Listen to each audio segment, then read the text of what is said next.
নমস্কার, আমার নতুন দিনের নতুন আরেকটি ভ্লগে সবাইকে স্বাগত জানাই। দীপাবলি, আলোর উৎসব, তাই আলোয় সাজিয়ে তুলেছি নিজের ঘরের প্রবেশদ্বারটিকে। যারা যারা এখনও আমার এই চ্যানেলটিকে সাবস্ক্রাইব করেননি তাদের কাছে বিশেষভাবে অনুরোধ, আমার চ্যানেলটি একটু সাবস্ক্রাইব করে দিয়ে আপনাদের মতামত লিখে যান। চতুর্দশীর সন্ধ্যায় সবাইকে জানাই প্রীতি, শুভেচ্ছা ও ভালোবাসা। আগামী দীপাবলি সবাই নিরাপদে আনন্দে উপভোগ করুন। বাচ্চারা মন দিয়ে বাজি ফাটায় এবং ভীষণভাবে আনন্দে কালকের দিনটা তারা কাটায়। কালী পুজোর আগের দিন একটু বেরিয়ে পড়েছিলাম আমাদের বাড়ির চারিপাশের কিছু প্যান্ডেল, কিছু ঠাকুর দেখতে। তারই একটি এখন আপনাদের সামনে তুলে ধরছি।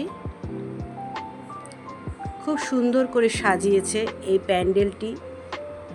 প্যান্ডেলের অন্তঃসজ্জা, বাহিরসজ্জা দুটোই খুবই মনোমুগ্ধকর। প্যান্ডেলের ঠিক বাইরের অংশটাকে সাজিয়েছে এরকম সুন্দর সুন্দর বাহারি গাছ দিয়ে।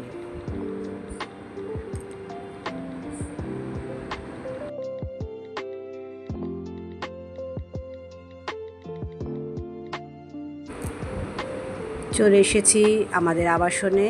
আমাদের আবাসনের আলোক উৎসবের আলোকসজ্জা।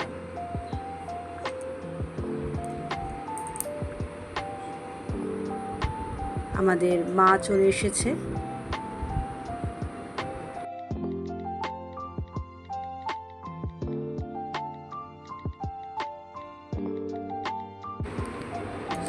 আজকে কালী পুজো, তাই সকাল থেকে বিশাল ব্যস্ততা। সমস্ত জিনিসপত্র চলে এসেছে ঠাকুর ঘরে।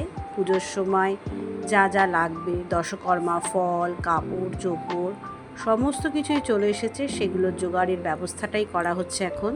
এইটা তো আমাদের ঠাকুর ঘর। এটা তো দুর্গাপুজোর ভিডিওগুলো যারা দেখেছেন তারা তো মোটামুটি পরিচিত হয়ে গেছেন।